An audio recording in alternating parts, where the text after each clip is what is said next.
So today we're going to talk about retinoids, so better known as vitamin A, retinol, retinal, retinyl, retinoic acid, and what they all mean, what they are, what the differences are between them all. So retinol has become a really popular buzzword in skincare.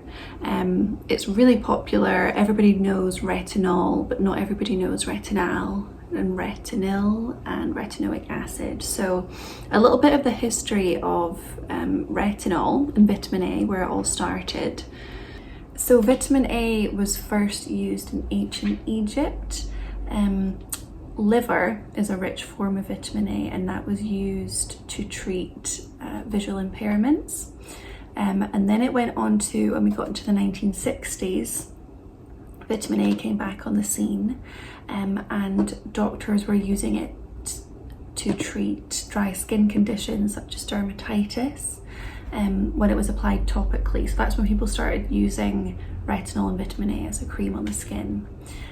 When we get into 1969, scientists and doctors were using topical vitamin A to treat acne. So they realized that the fast skin cell turnover and speeding up the natural exfoliation process in the skin really helped with acne, stopping bacteria from being able to sit on the skin long enough to form a spot. Instead, you get fresh skin coming up all the time. And then in 1969, it was known as Roaccutane. That was the strongest form of vitamin A that you had. So that's where that comes from. I think a lot of people have been on Roaccutane for acne, or Accutane. I was on it when I was about 18.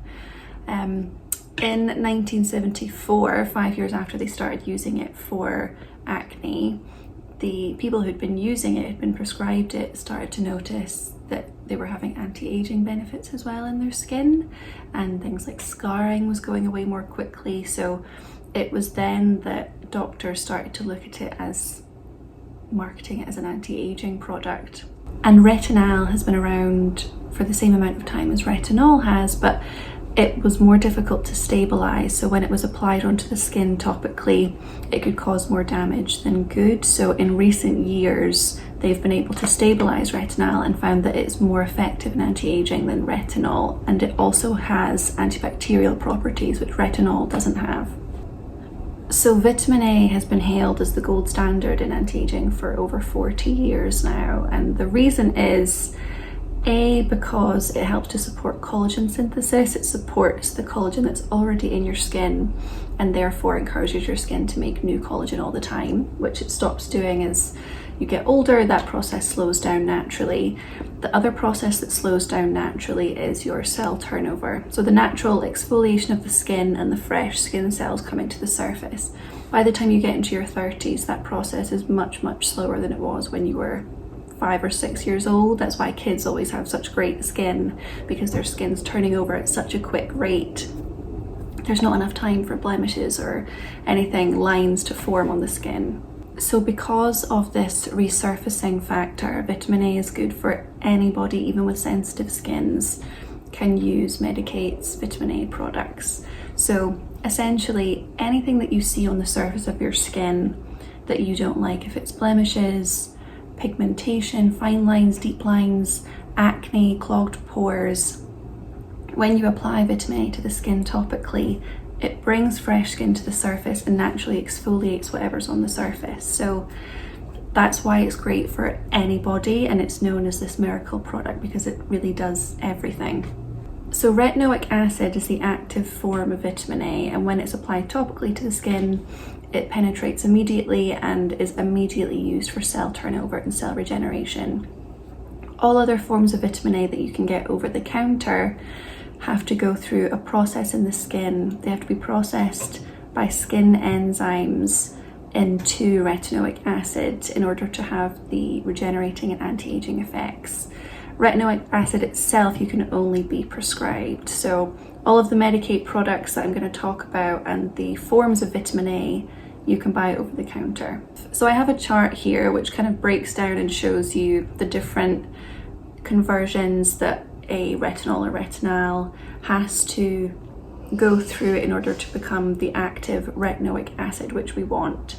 So this chart doesn't actually have the retinol palmitate on it, but I'm going to talk about it anyway. So the very first stage of a vitamin A is a retinol palmitate. And this is the lowest strength of vitamin A in the skin. It has to go through 4 conversions to become the retinoic acid, the active stage in the skin.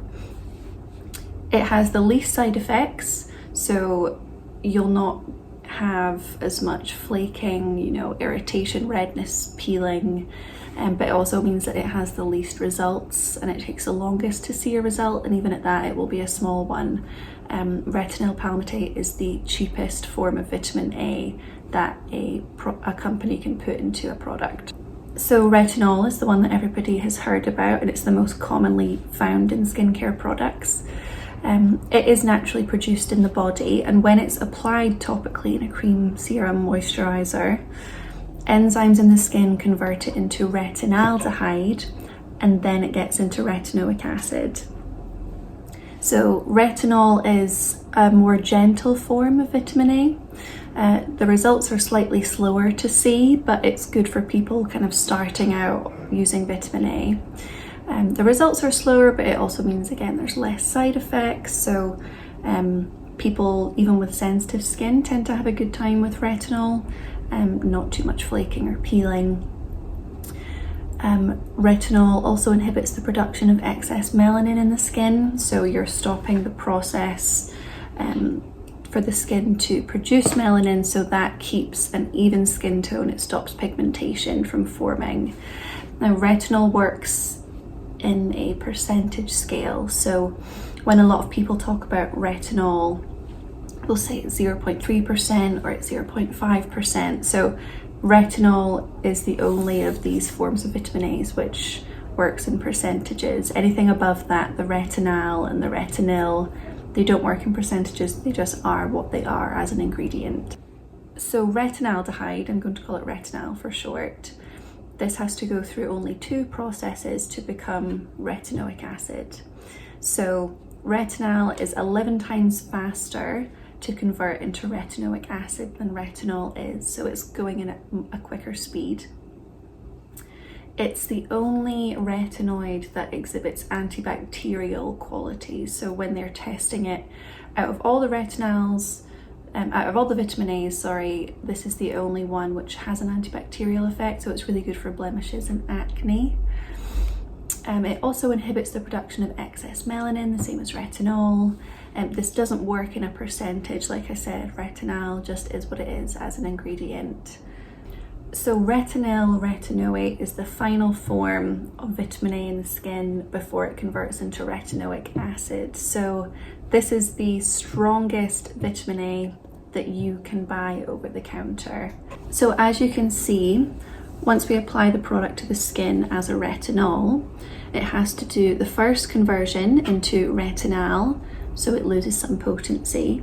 It then does a second conversion to retinyl, loses more potency, and then becomes the retinoic acid, which our skin will use to regenerate our cells. So with Medik8 products, you would start with the Intelligent Retinol range. So this is an oil-based retinol. You've got 3TR and 6TR. That is 0.3% time release technology and 0.6% time release technology.